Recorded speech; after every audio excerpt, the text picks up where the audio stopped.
Governor, your time is up. Senator, the question was, will you separate parents from their children, even if their kids are U.S. citizens? You have 1 minute. Margaret, my point is that we already have massive child separations thanks to Kamala Harris's open border. And I didn't accuse Kamala Harris of inviting drug mules. I said that she enabled the Mexican drug cartels to operate freely in this country. And we know that they use children as drug mules. And it is a disgrace, and it has to stop.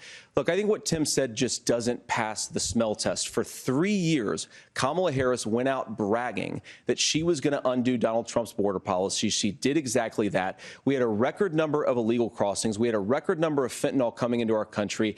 And now that she's running for president, or a few months before, she says that somehow she got religion and cared a lot about a piece of legislation. The only thing that she did when she became the vice president, when she became the appointed border czar, was to undo 94 Donald Trump executive actions that opened the border. This problem is leading to massive problems in the United States of America.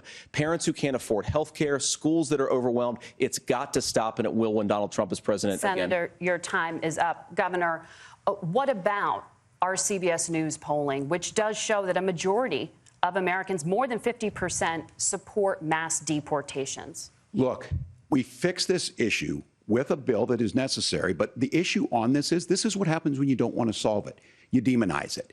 And we saw this, and Senator Vance, and it surprises me on this, talking about and saying, I will create stories to bring attention to this.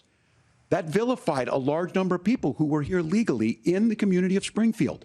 The Republican governor said, it's not true, don't do it. There's consequences for this. There's consequences. We could come together. Senator Langford did it. We could come together and solve this if we didn't let Donald Trump continue to make it an issue. And the consequences in Springfield were the governor had to send state law enforcement to escort kindergartners to school. I believe Senator Vance wants to solve this, but by standing with Donald Trump and not working together to find a solution, it becomes a talking point. And when it becomes a talking point like this, we dehumanize and villainize other human beings. Tim,